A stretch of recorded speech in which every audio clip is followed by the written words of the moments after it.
রাতি। যে ভগবান অসম্ভবকে সম্ভব করতে পারেন, তিনি আজকে কি দেখলেন? রাত্রি নয়, রাতি। এই রাত্রির সঙ্গে রাতির তফাৎটা কোথায় দেখুন? আজকে রাত্রি হয়েছে, কাল সকাল হবে, আবার রাত্রি হবে, আবার সকাল হবে। এইটা হচ্ছে রাত্রি। কিন্তু আজকে যে রাত্রি হয়েছে, এইরকম অনেকগুলো রাত্রি একত্রিত হয়ে রাতি রূপে পরিণত হয়। ভগবান মনে মনে চিন্তা করলেন, এই রাত্রিগুলো কোথায় ছিল? এতদিন এই রাত্রিগুলো কোথায় ছিল যে আজকে সবাই একসঙ্গে একত্রিত হয়ে রাতি রূপে দেখা দিল? তাহলে এখন খুঁজে দেখতে হবে কোন রাত্রিগুলো হলে রাস হয়। ব্রহ্মকুলের রাত্রি, নাকি যোগী মুনি ঋষি কুলের রাত্রি, নাকি ব্রহ্মকুলের রাত্রি? আজকে চিন্তাময় গোবিন্দ চিন্তা করতে লাগলেন, আর চিন্তা করতে করতে তিনি আনন্দে আটখানা হয়ে গেলেন।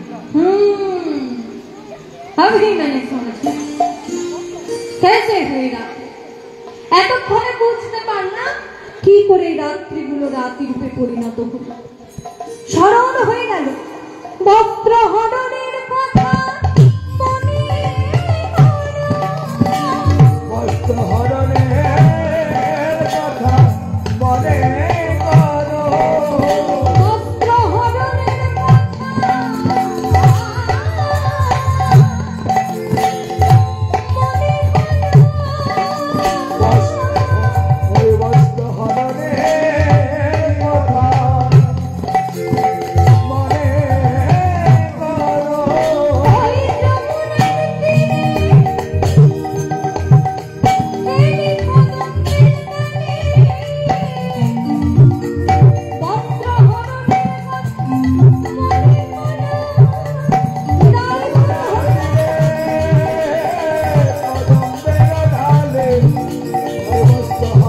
মনে করো।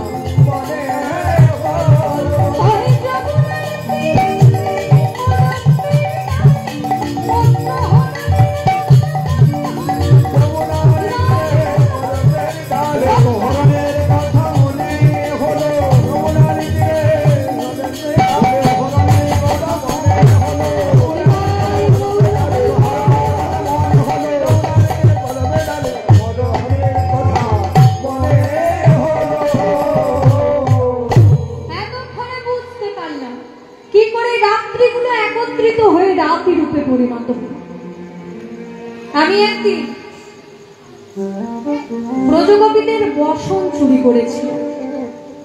এই বৃন্দাবনের ব্রজগোপীরা যখন যমুনার তীরে তাদের বস্ত্রগুলো রেখে যমুনার জলে নগ্ন অবস্থায় জলে কিল করছিল, ঠিক সেই ছিল আমি তাদের বস্ত্রগুলো হরণ করে নিয়েছিলাম।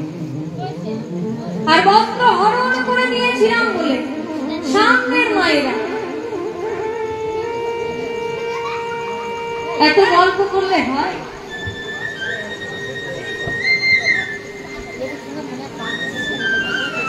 মায়েরা একটু চুপ করুন। ভগবান শ্রীকৃষ্ণ বললেন, আমি একবার ব্রজগোপীদের বসন চুরি করেছিলাম। নগ্ন অবস্থায় ব্রজের ব্রজগোপীরা যখন জলকেলি করছিল, ঠিক সেই সুযোগে আমি তাদের বস্ত্র হরণ করেছিলাম। আর সেই দিন ওরা আমাকে উচিত শিক্ষা দিয়েছিল। ব্রজগোপীরা বলেছিল, আরে ছি ছি, তেরা লাজ नहीं है शर्म, ऐसा चोर है तू। শেষ পর্যন্ত কাপড় চুরি করে জানতে হবে আমরা তোমার হয়েছি কিনা। কান ভরকে শুনলে লালা, এতদিন আমরা যা গোপন করে রেখেছিলাম সকলের সামনে বলে দেব। ওহে বাকাশা, তুমি যা ভাবছো তা নয়। আমরা কাপড় চুরি করা কৃষ্ণকে পেতে চাই না। ভগবান শ্রীকৃষ্ণ বলে উঠলেন, আমাকে পাওয়ার জন্য যখন আসোইনি, আমি মুরলী ধ্বনি করলে তোমরা ছুটে আসো কেন? কেন আসি জানো? যদি তোমার মধ্যে আমরা তাকে খুঁজে পাই। আরে সেই তো আমি বকুল চন্দ্র, আমি বৃন্দাবন চন্দ্র, আমি তোমাদের প্রাণনাথ, আমি তোমাদের প্রাণবল্লভ। ব্রজগোপীরা বলে, না, তুমি তো শুধুমাত্র একটা গিরিগোবর্ধন ধারণ করেছো। আর আমরা যাকে পেতে চাই, আমরা যাকে পেতে চাই, তিনি এই বিশ্বব্রহ্মাণ্ডকে একাই ধরে রাখতে পারে। বলো পারবে? পারবে? আমরা তোমার মধ্যে তাকে পেতে চাই, যিনি সকল আনন্দকে গ্রহণ করে সচিত আনন্দময় হতে পারে। পারবে? আমরা তোমার মধ্যে তাকে পেতে চাই। এতদিন তুমি পরীক্ষা নিয়েছ আমাদের, আজকে তোমাকে পরীক্ষা দিতে হবে, তোমাকে পরীক্ষা দিতে হবে আমাদের কাছে। ভগবান বললেন, পরীক্ষা যখন তোমাদের করেছি, পরীক্ষা আমি দেব, তবে তার আগে তোমরা কাত্যায়নী ব্রত করো। যার আরাধনায় সিদ্ধি লাভ না করলে, তিনি তোমাদের করুণা না করলে পূর্ণ আনন্দময়ের সঙ্গে তোমরা মিলিত হতে পারবে। তাই ব্রজগোপীরা কার্তিক মাসের 1 মাস কাত্যায়নী ব্রত করলেন। কাত্যায়নী মহামায়ী মহাযোগী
वशटकार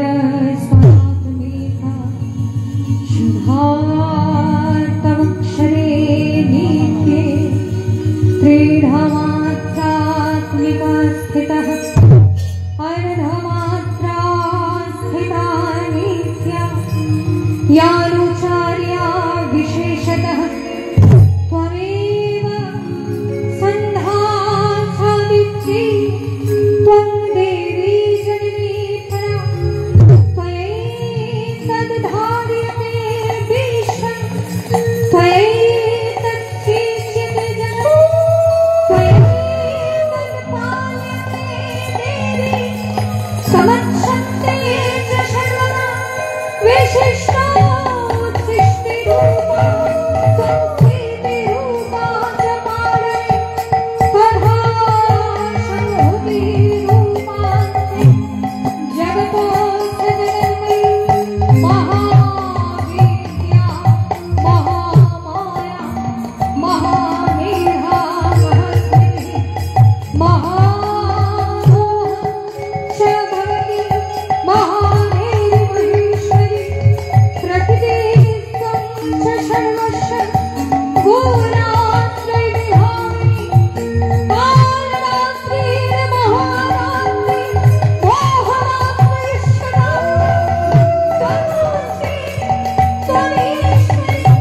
কার্তিক মাসের 1 মাস ব্রজগোপীরা কাত্যায়নী ব্রত করবে।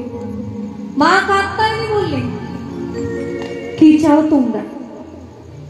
মা গো, তুমি এসেছো মা। মা, আমরা পূর্ণ আনন্দময়কে পথি রূপে পেতেছি, তথাস্তু। কিন্তু মা, আমরা যে আগে, আমরা যে গোয়ালে, আমরা কেমন করে জানবো ওই চতলের শিরোমণি, ওই নামপটের শিরোমণি পূর্ণ আনন্দময় হবে? সেই দিন তোমরা জানবে যে রাত্রিগুলো তোমরা জাগরিত হয়েছ ঈশ্বরকে পাবার জন্য। এই রাত্রিগুলো যেদিন বৃন্দাবনের গগন মণ্ডল এক এক করে একত্রিত হয়ে রাতি রূপে পরিণত হবে, সেই দিন জানবে তোমাদের মনোবাসনা পূর্ণ হতে চলেছে। আজকে সেই রাত গোবিন্দের স্মরণ হয়ে গেল। হে রাতে ওই ছলনাতে, রাতে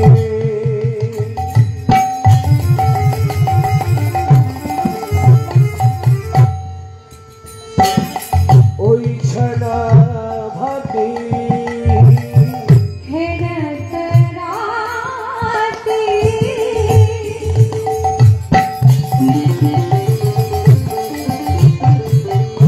ওই ছলনাতে, রাতে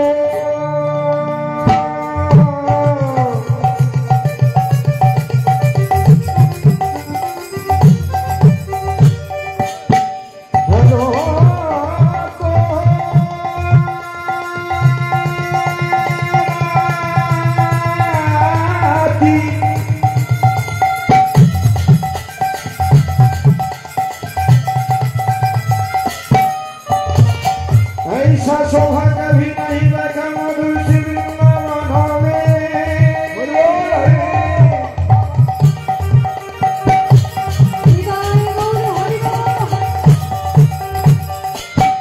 राती राती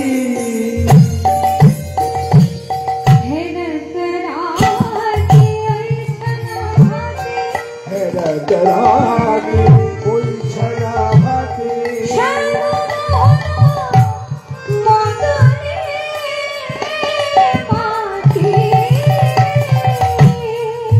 आदि श्याम महानो,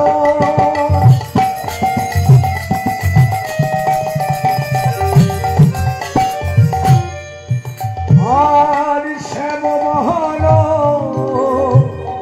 मदने माती रे। মদন মোহন মদনী মাতি। একবার মদন তার পত্নী রতিকে বলেছে, রতি গো, আমি দিক বিজয়ী হব, তোমার পঞ্চস্বর যদি তুমি আমাকে দাও। এই পঞ্চস্বর নিয়ে মদন চলে গেল ব্রহ্মার কাছে। যেই না ব্রহ্মার প্রতি স্বর নিক্ষেপ করল, অমনি ব্রহ্মা সেই মদনের জর্জরিত হয়ে নিজ কন্যা সন্ধ্যার প্রতি ধাবিত হলেন। তারপর মদন গেল ভোলানাথের কাছে। যেই না ভোলানাথের প্রতি সেই স্বর নিক্ষেপ করলেন, ত্রিনেত্র দ্বারা ভোলানাথ মদনকে দগ্ধীভূত করল।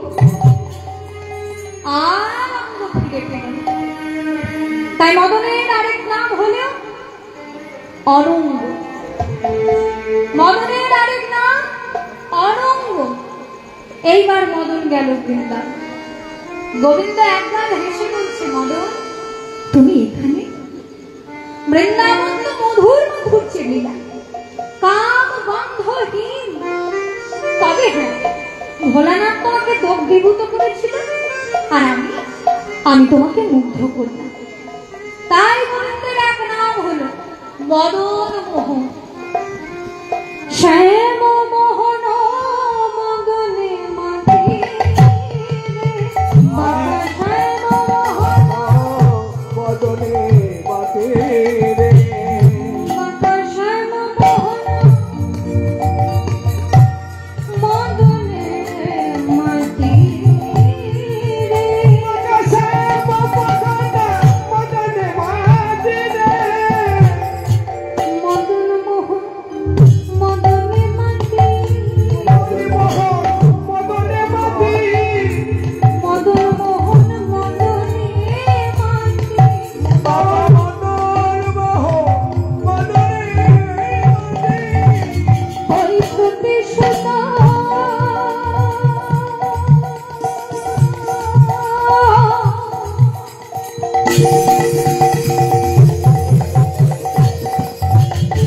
হেরে রাতি হেরিয়া পূর্ণিমা রাতি, মদন মোহন মদনে মাতি,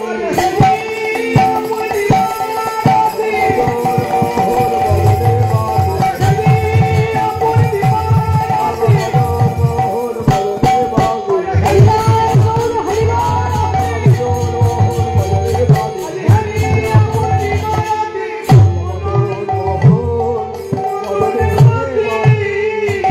ভগবান শ্রীকৃষ্ণ দেখলেন আজকে তাদের মনোবাসনা পূর্ণ করার দিন। কাকে চায়? গোবিন্দ মনে মনে চিন্তা করলেন, যারা আমাকে পাওয়ার জন্য রাত্রি জেগেছে, কাত্যায়নী ব্রত করেছে, আমি তাদের সঙ্গে একাত্ম হতে চাই। একদিন বৃন্দাবনে ব্রজগোপীদের বসন চুরি করল ভগবান। ভগবান মনে মনে চিন্তা করলেন, এরা যে সবাই বলে আমরা তোমার হয়েছে, আমরা তোমার হয়েছে, তাহলে কি ব্রজগোপীদের কাত্যায়নী ব্রত সম্পূর্ণ হতে চলেছে? আজকে তাদের মনোবাসনা পূর্ণ করতে হবে। এসো, তোমাদের মনোবাসনা পূর্ণ করার দিন। এতদিন আমি তোমাদের পরীক্ষা করেছি, কিন্তু আজ আমি তোমাদের পরীক্ষা দেব। এসো। কটিতটের মুরলীটি নিয়ে গোবিন্দ আহ্বান করলেন, মুরলী গান পঞ্চম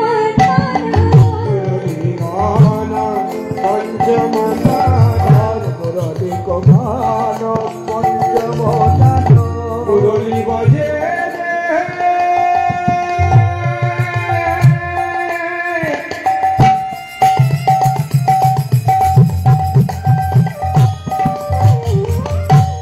মধুর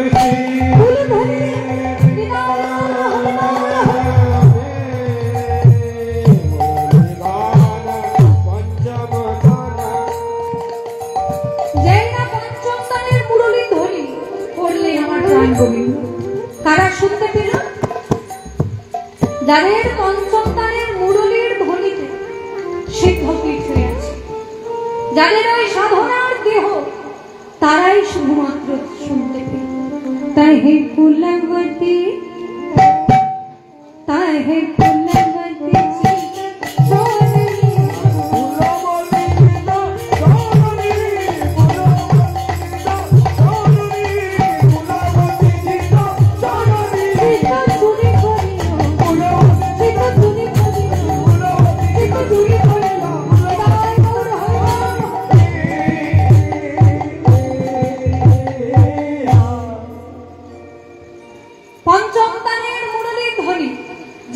করেছে। এবার কুলবতীর চিত্ত হরণ হয়ে গেল। রাস রাসলীলা বর্ণনা করছেন কে? সুখদেব গোস্বামী। কার কাছে? কার কাছে পরীক্ষা করছেন? বলছেন পরীক্ষিতের কাছে, মহারাজ পরীক্ষিতের কাছে। মহারাজ পরীক্ষিত যেই না এই কথা শুনেছেন কুলবতীর চিত্তচরণে, এইবার মহারাজ পরীক্ষিতের মনে প্রশ্ন জাগল। বলুন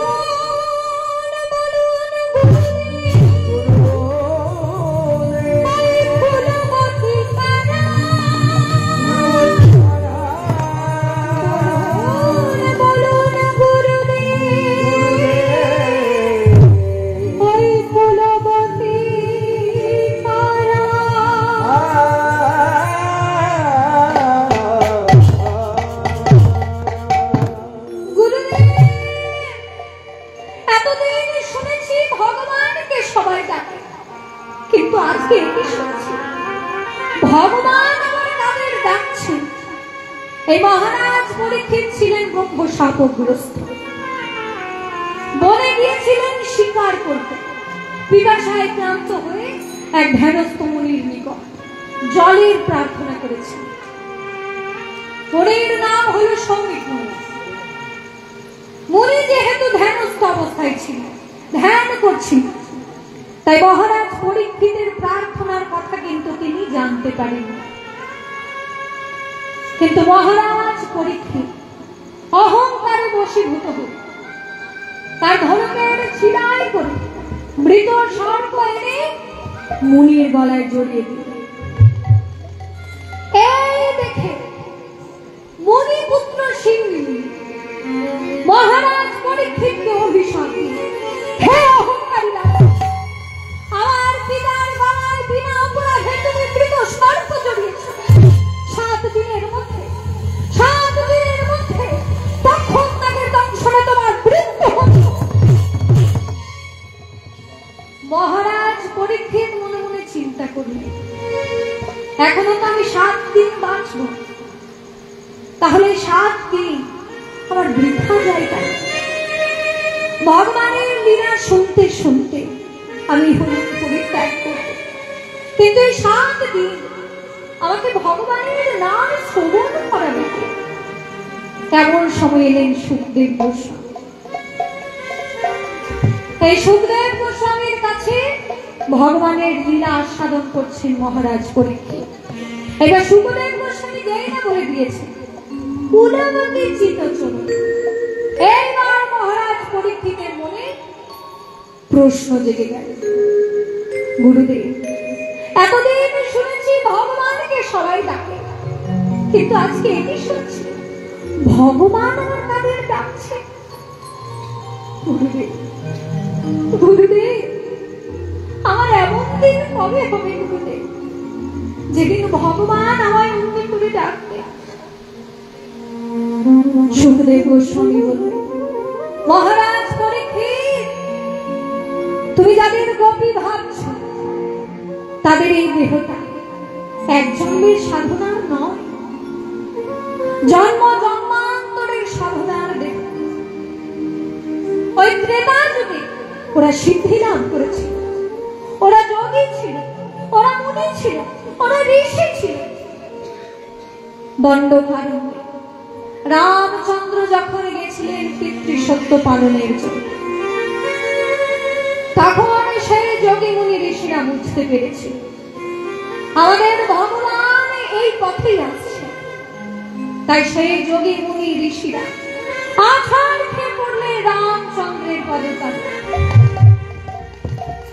জয় রাম শ্রীরাম, জয় জয় রাম, জয় রাম শ্রীরাম, জয় জয় রাম।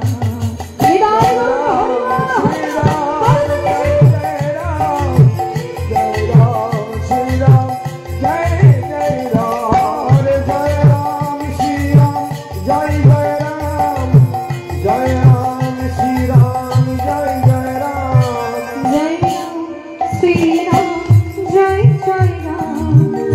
রাম শ্রীরাম, জয় জয়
হে রামচন্দ্র, আমরা অন্য কিছু চাই না, সখ্যে না, দাস্যে না, বাৎসল্যে না, পূর্ণ মধুর রসে তোমাকে পরম প্রতিরূপে আমরা পেতে চাই। রামচন্দ্র আনন্দিত হলেন। তিনি বললেন, আজ পর্যন্ত আমার জন্য কেউ কিছু চাইনি, যে যা চাই নিজের জন্যই চাই। কিন্তু আমি তোমাদের লক্ষ্য করলাম, তোমরা আমার জন্য কিছু চাইছো, কিন্তু আমার জন্য চাইলে তোমাদের যে অনেক দুঃখ কষ্ট ভোগ করতে হবে। যোগী মুনি ঋষিরা বললেন, আমরা সব সহ্য করতে পারি, দুঃখ আমরা তোমার সুখে সুখে হতে চাই, আমরা তোমার দুঃখে দুঃখে হতে চাই। ত্রিভুবনের মধ্যে তোমাকে ছাড়া আমরা অন্য কিছু চাই। রামচন্দ্র বললেন, ধন্য ধন্য ধন্য। দ্রোণ থেকে একখানি ষাঁড় বের করে একটি পাথরের মধ্যে গোপীনাথ মূর্তি অঙ্কিত করলেন।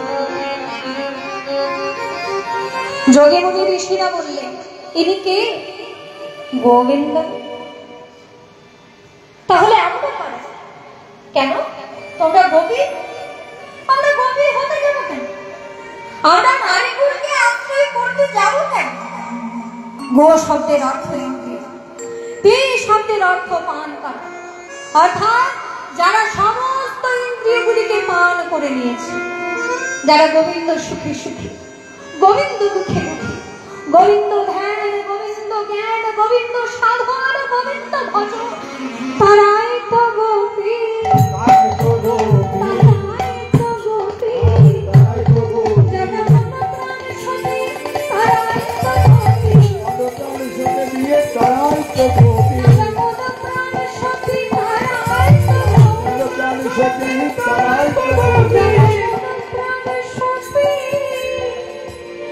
প্রাণ গোবিন্দ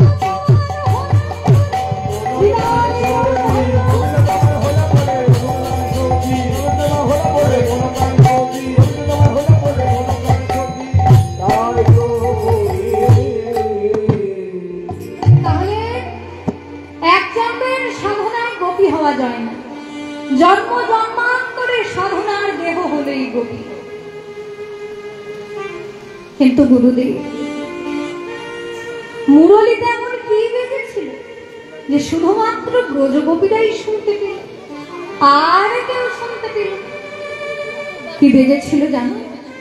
দৃष्ट्वा कुमुदवन्तं मखण्डमण्डलं ऋतो रमाः नभः नवो कुङ्कुमारं वनश्च तत्कमलो गोभिरञ्जित जगौ कलो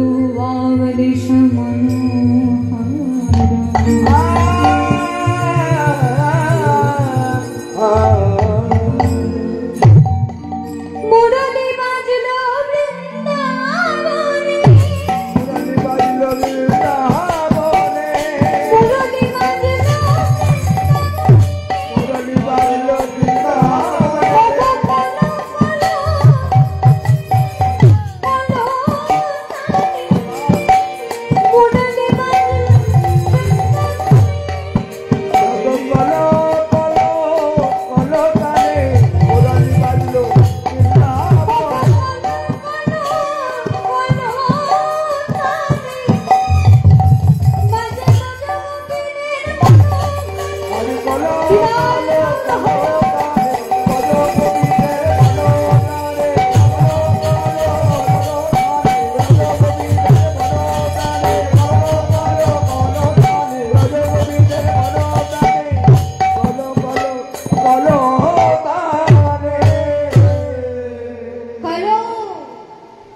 এই ধ্বনি যেই না প্রবেশ করেছে, এইবার ব্রজগোপীদের কি রকম অবস্থা দেখুন।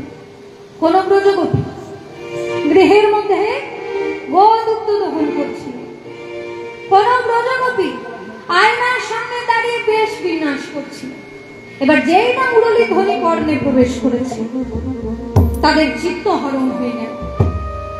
সোনাল গোপী প্রেম হিরোপি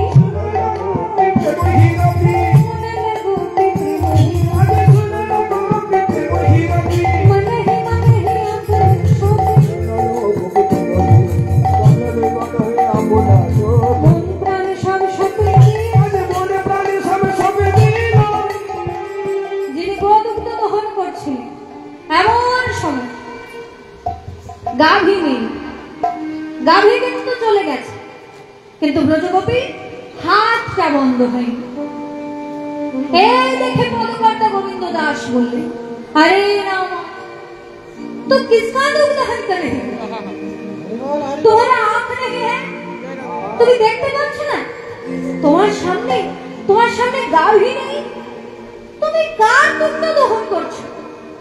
তখন সেই ব্রজগোপী বলছে, आँख तो मेरा है मगर मन मेरा नहीं है। अच्छा मन ही अपना सोपी, मन ही अपना सोपी, मन ही अपना और मन ही अपना सोपी, मन सब सोपी, मन जाने को सोपी दीजिए, मन सब सोपी, और मन जाने को सोपी दीजिए,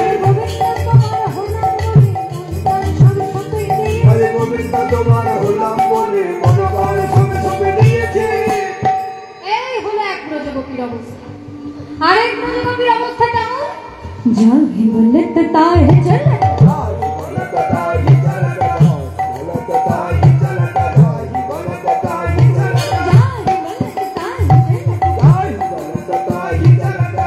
ব্রজগোপী কিন্তু চলে যাচ্ছে।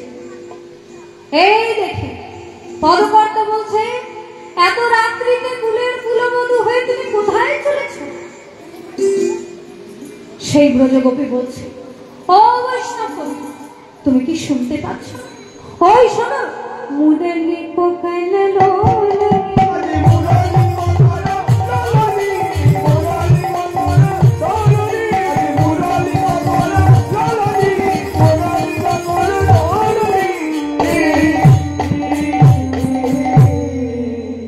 এই হলো আরেক ব্রজগোপীর অবস্থা। এক ব্রজগোপী এক হাতে কঙ্কন পড়েছে, আরেক হাতে কঙ্কন পড়তে যাবে, এমন সময় সেই মুরলী ধ্বনি কর্ণে প্রবেশ করেছে। বাহে রঞ্জিত কঙ্কন, বাহে রঞ্জিত কঙ্কন,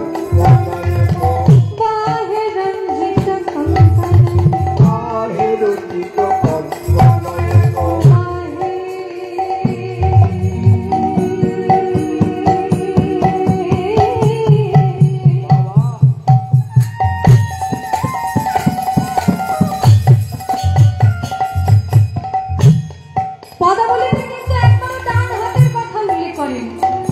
তাহলে আমি কি বলবো? ব্রজগোপীর ডান হাতটাই ছিল না। আসলে কি হয়েছে জানেন? এক হাতে কঙ্কন পড়েছি, আরেক হাতে কঙ্কন পড়তে যাবে, এমন সময় সেই মুরলী ধ্বনি কর্ণে প্রবেশ করে। আর যেই না মুরলী ধ্বনি কর্ণে প্রবেশ করেছে, পড়া হলো না, পড়া হলো না, ওরা হলো না, আরে কঙ্কন পড়া হলো না, আবির কঙ্কন পরা হলো না, আরে কঙ্কন পড়া হলো না। আবির কঙ্কন পরা হলো না। এই হলো আরেক ব্রজগোপীর অবস্থা।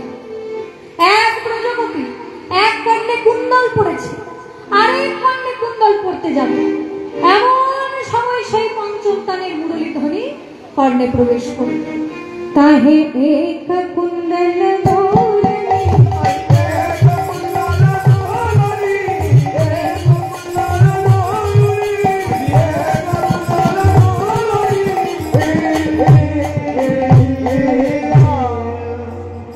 এক ব্রজগোপী মুরলী ধ্বনি শুনে অতি সন্তর্পণে চলে যাচ্ছে, ধীরে চলেছে, ধীরে চলেছে, ব্রজগোপী আর ধীরে চলেছে, ব্রজগোপী আর ধীরে চলেছে, ব্রজগোপী আর ধীরে চলেছে। ব্রজগোপী আর ধীরে চলেছে। এইবার ব্রজগোপী ধীরে ধীরে চলে যাচ্ছে। কেন? পায়ে মল আছে, শব্দ হতে পারে, তার পতি ঘরে ঘুমিয়ে আছে, এই মলের শব্দে জেগে যেতে পারে, তাই অতি সন্তর্পণে ঘুরে যাচ্ছে। ব্রজগোপী আর ধীরে চলেছে, ব্রজগোপী আর ধীরে চলেছে, ব্রজগোপী আর ধীরে চলেছে, ব্রজগোপী আর ধীরে চলেছে। এবার যেই না ঘরের বাহির হলো, এমন সময় তার পতির ঘুম ভেঙে গেল। পাশ ফিরে দেখে বউ নাই। গেল কোথায়? বহু আরে ও বহু! না, বেশি জোরে চিৎকার করলে হবে না, পাড়ার প্রতিবেশী জেগে যেতে পারে, সবাই বলবে হ্যাঁ রে রাত্রে এত চিৎকার করছিলি বউ বউ করে, তার তোর বউ গেছিল কোথায়? বদনাম হবে। আমি বরং বাইরে গিয়ে দেখি। যেই না বাইরে বেরিয়েছে গোপাল, অমনি লক্ষ্য করলো হয়তো এত রাত্রিতে আমাকে ঘুম পাড়ে, আমাকে ফাঁকি দিয়ে তুমি কোথায় চলেছ? ব্রজগোপীর মনে সাদা মনে কাদা নেই। আমি আসিনি, আমাকে নিয়ে এসেছে, যেই না বলেছে নিয়ে এসেছে, অমনি গোপাল মধ্যে আবার রেগে গেল। নিয়ে এসেছে? কে নিয়ে এসেছে? ওই মুরারি বালে। মুরারি বালে? ওই মুরারি বালে তোমার কে হয়? ব্রজগোপী বলে দিল ওই মুরারি বালে আমার পতি হয়। আচ্ছা বাবা, আপনারাই ভাবো, স্বামীর সামনে যদি কোনো স্ত্রী বলে তুমি ছাড়া আমার আরেকটা পতি আছে, তাহলে মাথার ঠিক থাকবে? গোপাল পতি রেগে গিয়ে বলছে কি বললে? পতি হয় সাদে কি হম আর পতি হুয়ে শাম, আরেকটা তোর বুক ভেঙে দেব। ঘুমিয়েছিলাম বলে নিয়ে যাচ্ছে, এইবার দেখি কেমন করে নিয়ে যায়। ব্রজগোপীর হাত দুখানা বেঁধে বাড়ির মধ্যে রেখে শীতল করে পাহারা দিতে লাগলো সেই গোপাল। ব্রজগোপী ঘরের মধ্যে বলছে স্বামী, সামান্য জমে টানলে যাকে আমরা ধরে রাখতে পারি, বিশ্বকর্ষণকারী কৃষ্ণ যদি কাউকে ডাকে তাহলে কি ধরে রাখা যায়? স্বামী, এই দেহের প্রতি তোমার এত লোভ, এই ঘরের প্রতি তোমার এত মায়া, রইল তোমার দেহ, রইল তোমার ঘর, বিছড়ে গে নিজ হতে বিছড়ে গে নিজ হতে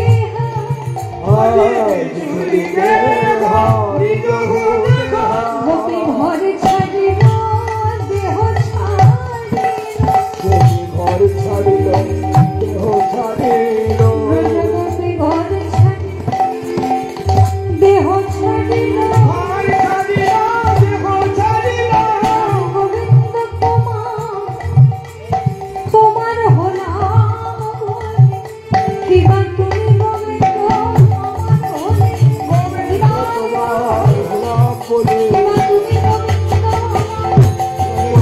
আমার হলে, কিবা তুমি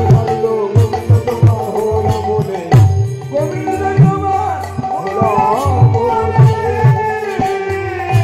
এইভাবে শতকোটি ব্রজগোপী তারা একসঙ্গে ছুটে যাচ্ছে কোথায়? ওই বংশীধারীর কাছে। কিন্তু আজকে রাসের নায়িকার শিরোমণি কই, তাকে তো দেখতে পেলাম না। আস্তে আস্তে রাধা পথে পেল বাধা,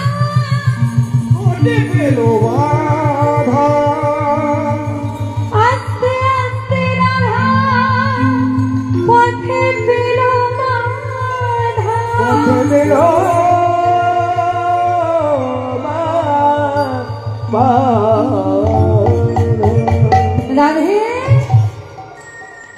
তুই রাস দর্শনে যাবি না? ললিতা রে ওরে ও বিশাখা, আমি কেমন করে যাব বল? আমি সাজতে গেলে আমার যে সাজা হয়ে যাবে। কিন্তু রাধে, তুই না গেলে তো রাসই হবে না। আমরা তোকে যোগান দিচ্ছি, তুই সেজে না। রাধারানী সাজছে। আহো মেরে সখিয়া মুঝে दुल्हन सजा दो, मुझे श्याम सुंदर की दुल्हन बना दो। मुझे श्याम सुंदर की दुल्हन बना दो, मुझे श्याम दुल्हन बना दो, दुल्हन बना दो, दुल्हन बना दो।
দেখি, আর চিরুনি দিয়ে চুল আছে। কিন্তু রাধারানী কি করছে? মুকুরিয়া চুলে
আমার সাজা কেমন হয়েছে? ললিতা বলছে, আমি আর কি বলবো মা, তোর সামনে আয়না রয়েছে, তুই নিজেই দেখ, নিজেই দেখে নি কেমন সাজা হয়েছে। রাধারানী দেখছে কেমন সাজা হয়েছে। এবার ললিতা বলছে, এইবার বল তো রাধে, তোর কেমন সাজা হয়েছে? রাধারানী বলছে, আমি নাই, আমি নাই, আমি নাই,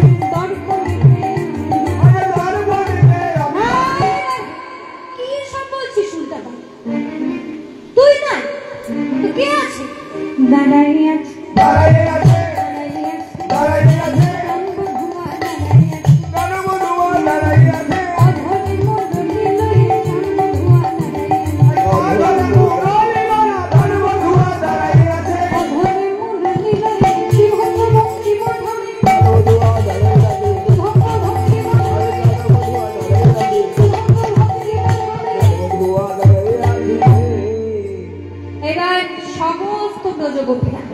এসে উপস্থিত হলেন গোবিন্দের কাছে। হতে আহারে বিপিনে মিলানো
গোপনারি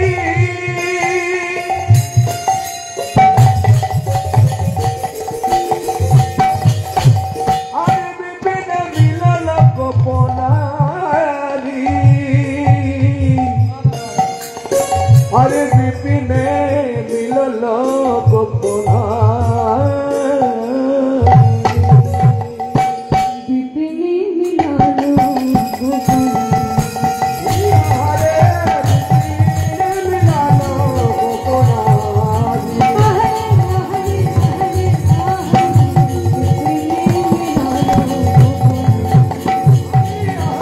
আহারে আহারে বিপিনে মিলল গোপনারি। এইবার ব্রজগোপীরা যখন একসঙ্গে গোবিন্দের কাছে গিয়ে দাঁড়ালো, গোবিন্দ এবার তাদেরকে উদ্দেশ্য করে জিজ্ঞাসা করছে, পৌঁছত সবহু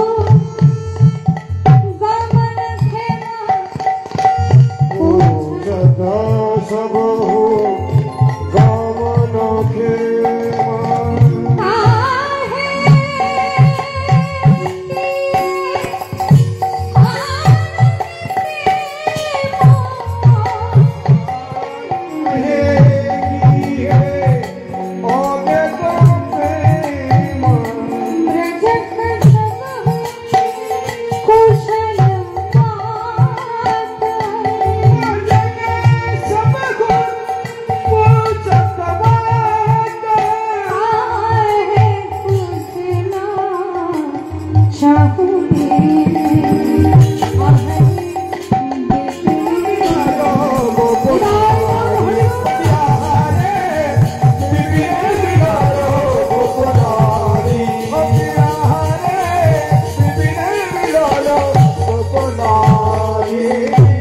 स्वागतम सुस्वागतम वो महाभागा प्रियम किंकर वाणी रजस्वन आयाम कचित भूत्व ममन कारण এটি আপনারা সকলে মিলে এই গভীর রজনীতে এখানে কেন? ব্রজের সব কুশল তো? কোন সেনাবাহিনী গোপনগর আক্রমণ করলো নাকি? আপনারা সকলে মিলে একসঙ্গে ছুটে এসেছে, কি ব্যাপার? ও এইবার বুঝেছি, এই মনোরম নিশীথে আপনারা সকলে চন্দ্রের শোভা দর্শন করতে এসেছেন। এই হেন চাঁদিনী রাতে এই করো কাননে গো প্রতিকূল ছাড়ি কেন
সর্বাঙ্গ সুন্দর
আজি লাজ নাই লাজ নাই লাজ নাই আজি লাজ নাই লাজ নাই লাজ নাই লাজ বলি আমি লাজে মরে যাই লাজ নাই লাজ নাই।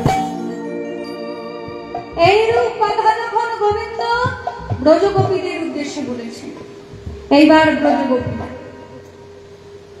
আর সহ্য করতে না পেরে গোবিন্দকে বলছে, কি বললে গোবিন্দ? নিজের মুরলি ধ্বনি করে ডেকে এনে আমাদেরকে আবার জিজ্ঞাসা করছো এই কারণে আমরা কেন এসেছি? টুটলে সব জমান রাখা ওরে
বাড়িতে ফিরে যাব। ভাঙলি কুলসি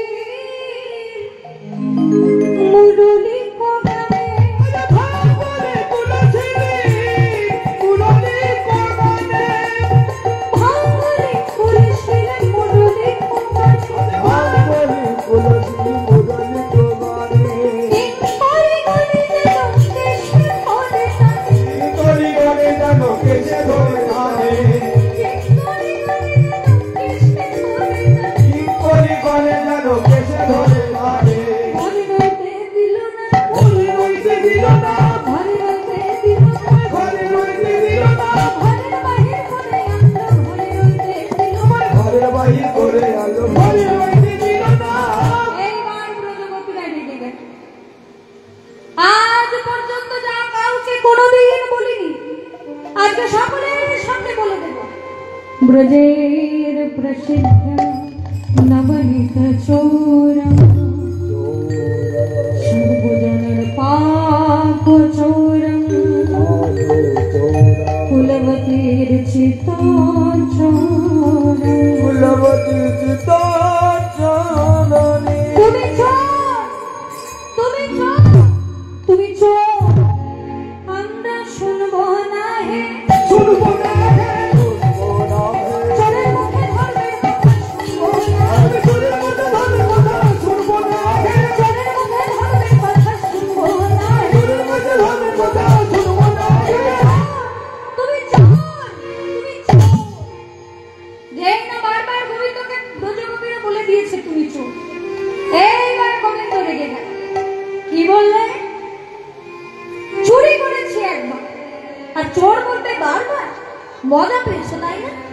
আমি তোমাদের একবার বসন চুরি করেছি, তোমরা একবার আমাকে বলে নাও বসন চোরা, আর আমি তো চোর থাকবো না। চোর থাকবে না? না না, আমি চোর থাকবো না।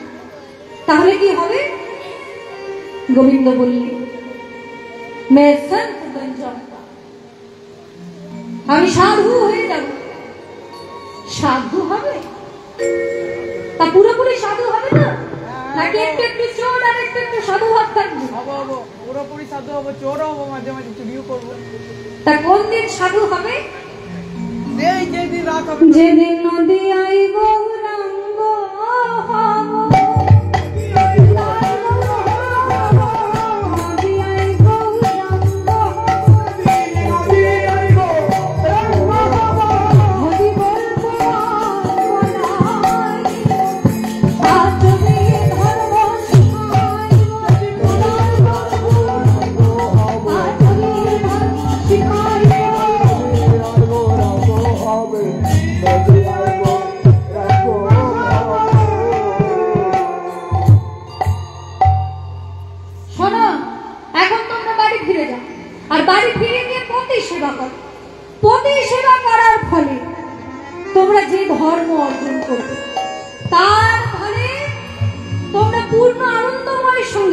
হতে পারে। যেই না ব্রজগোপীদের বলে দিয়েছে পূর্ণ আনন্দময়ের সঙ্গে মিলিত হতে পারে, ব্রজগোপীরা বললে বাহ বাহ বাতাসা, দেখলে তো তুমি নিজের কথায় নিজেই হেরে গেলে। এই জগতে পূর্ণ আনন্দময়, তুমি ছাড়া আর কে আছে বলো? তাই আমরা আর তো ঘরে যাব যাব না না এই তো চরণ পেয়েছি, ঘর ছেড়ে এসেছি আমরা আর তো ঘরে যাব যাব না না এই তো চরণ পেয়েছি, ঘর ছেড়ে এসেছি আমরা আর তো ঘরে যাব যাব না যাব যাব না যাব ঘর ছেড়ে এসেছি সবার সন্ধানে যাব না। গোবিন্দ মনে মনে চিন্তা করলেন, সত্যি আমি তো নিজের কথায় নিজেই হেরে গেলাম। এবার তো ব্রজগোপীদের কাছে আমাকে আত্মনিবেদন করতে হবে।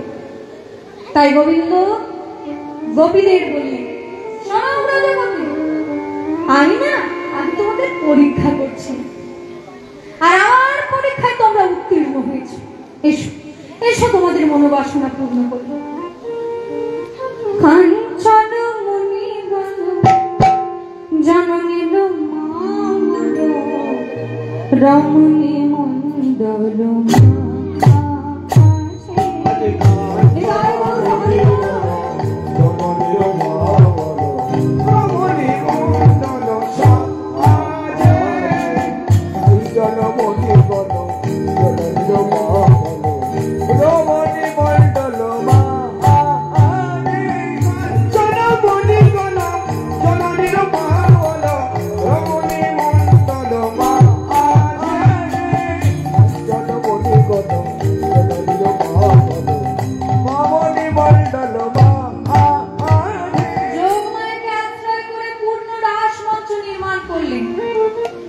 এইবার শুরু হলো নৃত্য গীত বাদ্য। যুথে যুথে গোপী লইয়া যশোদানন্দ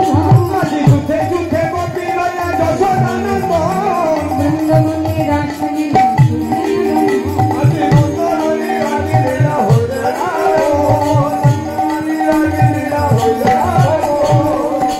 গোবিন্দ শুরু করলেন নৃত্য। গিরিধারী লাল নাচে শ্যাম গোপাল, রাধা রমণী নাচে দিয়ে তালে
গোবিন্দ বললে, ও ব্রজগোপী, তোমরা হলে নারী, আমি হলাম পুরুষ। আমার মনে ইচ্ছা হলো আমি একটু দাঁড়িয়ে দাঁড়িয়ে তোমাদের নৃত্য দর্শন করি। তোমরা নৃত্য করো। ব্রজগোপীরা নৃত্য করছে আর গোবিন্দ সেই নৃত্য দর্শন করছে। হঠাৎ এক সময় গোবিন্দ করতালি দিয়ে বলে উঠল, বাহ বাহ, বহুত আছে, তোমাদের নৃত্য খুব সুন্দর হয়েছে, খুব ভালো হয়েছে। ব্রজগোপীরা বললেন, ও বাকাশা, তুমি নৃত্যের কিছু বোঝো? খুব ভালো হয়েছে বলে কি? হ্যাঁ, না বুঝলে তোরে বলতাম। কৃষ্ণচন্দ্র বললেন, শোনো ব্রজগোপী, তোমরা যখন নৃত্য করছি, তোমাদের নৃত্যের তালে তালে, ছন্দে ছন্দে আমি কি দেখলাম জানো? দেখলাম সুখ নাচছে, শাড়ি নাচছে, সুখ নাচছে, শাড়িও নাচছে, বলে ধরে নে। সুখ নাচছে, শাড়িও নাচছে, সুখ নাচছে, শাড়িও নাচছে, সুখ নাচছে, শাড়িও নাচছে, দেখলাম সুখ নাচছে, শাড়ি নাচছে, দেখলাম সুখ নাচছে, শাড়িও নাচছে, সুখ নাচছে, শাড়িও নাচছে, বলে ধরে নে। সুখ নাচছে, শাড়িও নাচছে, প্রেমেতে হইয়া মগনা, নৃত্য হইয়া মগনা, নৃত্য হইয়া মগনা, নৃত্য হইয়া মগনা। শুধু তাই নয়, তোমরা যখন নৃত্য করছিলে, তোমাদের নৃত্যের তালে তালে, ছন্দে ছন্দে আমি কি দেখলাম জানো? দেখলাম ময়ূর নাচিছে, ময়ূরে নাচিছে, ময়ূর নাচিছে, ময়ূরে নাচিছে, ময়ূর নাচিছে, ময়ূরে নাচিছে, ময়ূর নাচিছে, ময়ূরে নাচিছে, কেমন সেই গগন, হরি জন দলিয়া গহরে, হরি দলিয়া গহরে, হরি দলিয়া গহরে, হরি দলিয়া গহরে। ব্রজগোপীরা বললেন, শোনো কৃষ্ণচন্দ্র, শ্যামসুন্দর, আমাদের নৃত্যের তালে তালে, ছন্দে ছন্দে যদি সুখ সারি নৃত্য করে, ময়ূর ময়ূরী নৃত্য করে, তাহলে তুমি নৃত্য করলে জগতে যে যেখানে আছে সবাই নৃত্য করবে। তাই শোনো বাঁকা